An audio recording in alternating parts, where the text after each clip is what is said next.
Halo teman-teman, selamat datang kembali di channel Indonesia Bisa AI.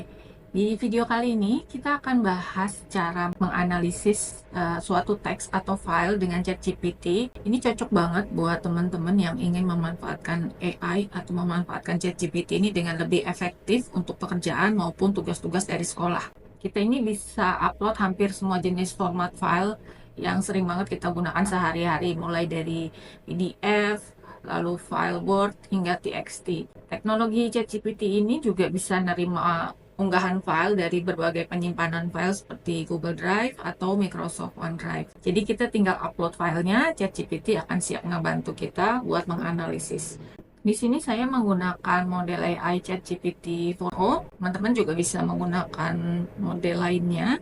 Lalu kalau teman-teman lihat di bagian bawah atau di bagian chat box-nya sini ada icon clip untuk kita dapat melampirkan file. Kalau kita klik, teman-teman bisa lihat kita bisa menghubungkan ChatGPT ini dengan Google Drive, lalu dengan Microsoft OneDrive kita, atau kita juga bisa mengunggah file dari komputer atau file yang ada di desktop kita. Untuk yang pertama, kita akan coba untuk upload file dari komputer. Kita klik. Di sini saya punya file PDF tentang manajemen sertifikasi halal di Indonesia. Kalau tidak salah, ini berisi 11 halaman. Kita upload. Kalau teman-teman nggak punya banyak waktu untuk membaca suatu file, kita bisa minta bantuan ChatGPT untuk membuat rangkuman. Kita tinggal upload file PDF-nya dan masukkan prompt atau instruksinya. Di sini prompt yang akan saya masukkan adalah minta ChatGPT untuk membuat summary untuk file yang saya lampirkan ini. Teman-teman bisa lihat ChatGPT sudah memberikan rangkuman dari isi file PDF yang saya lampirkan sebelumnya.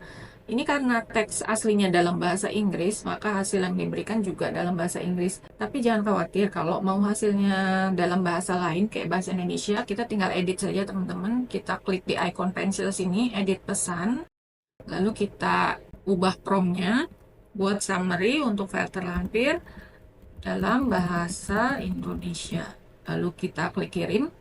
Di sini ChatGPT sudah kasih hasil atau outputnya sesuai yang kita mau dalam bahasa Indonesia. Jadi gampang banget ya teman-teman. Oke, lalu yang kedua, kita akan coba hubungkan ChatGPT ini dengan Google Drive. Kita klik lagi icon clip di sini, lalu kita hubungkan ke Google Drive. Di sini akun kita sudah terhubung. Sini teman-teman dapat menyortirnya dengan terakhir diubah. Saya sudah upload file PDF yang ada di Google Drive, lalu kita minta ChatGPT untuk menganalisanya. Di sini kita masukkan prompt. Kita minta ChatGPT untuk menganalisa file terlampir dan menjelaskan poin-poin utama yang ada di file tersebut. Kita klik enter.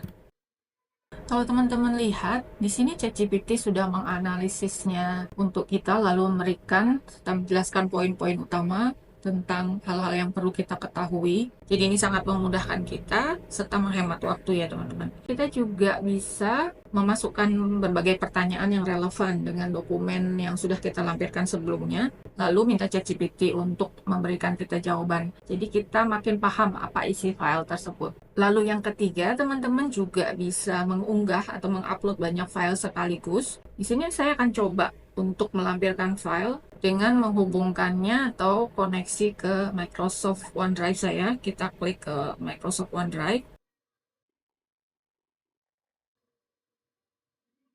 ChatGPT saya sudah terhubung dengan akun Microsoft OneDrive. Di sini saya ada 3 jenis format file yang berbeda. Ada Microsoft Word, lalu ada PDF, serta ada Note atau TXT. Kita akan coba upload ketiga file ini, lalu minta ChatGPT untuk menganalisanya, serta memberikan kita kesimpulan. Oke, di sini sudah ada 3 file yang saya lampirkan. Ada file Microsoft Word, lalu PDF, serta TXT. Sini saya akan masukkan promptnya. Saya meminta ChatGPT untuk menganalisis ketiga file ini, serta menulis hasilnya dalam format artikel blog. Kita lihat apakah ChatGPT bisa melakukannya. Kita klik enter. Nah ini dia teman-teman. ChatGPT sudah memberikan kita hasil dalam format artikel blog. Jadi ada latar belakang, lalu fitur-fitur utama dari Cortex. Kebetulan di sini file yang saya lampirkan adalah tentang Cortex. Lalu ada dampak positifnya serta kesimpulan akhir. Sebenarnya nggak cuma ini, teman-teman juga bisa minta ChatGPT untuk memberikan hasilnya dalam format lain seperti dalam Microsoft Word. Kita coba mengubah prompt yang kita berikan sebelumnya dan minta ChatGPT untuk menganalisa serta menulis hasilnya dalam format Microsoft Word. Kita klik kirim. Nah, kalau teman-teman lihat, ChatGPT sudah memberikan kita hasil analisa dalam Microsoft Word. Di sini kita akan mengunduh atau mendownload filenya. Nah, teman-teman lihat di sini hasil analisanya sudah ada dalam bentuk Microsoft Word. Kita coba buka.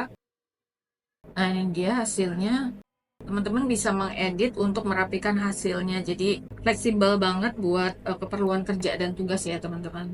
Nah, itu dia 3 cara menganalisis berbagai jenis file di ChatGPT. Teman-teman bisa mengunggahnya lewat desktop komputer, lalu bisa menghubungkan dengan Google Drive serta Microsoft OneDrive. Ini membantu teman-teman untuk kerja yang lebih cepat dan efisien. Kalau teman-teman suka video ini, jangan lupa like, subscribe, dan komen biar saya tetap semangat untuk berbagi konten-konten lainnya. Terima kasih sudah menonton video ini sampai akhir dan sampai ketemu di video berikutnya. Bye-bye.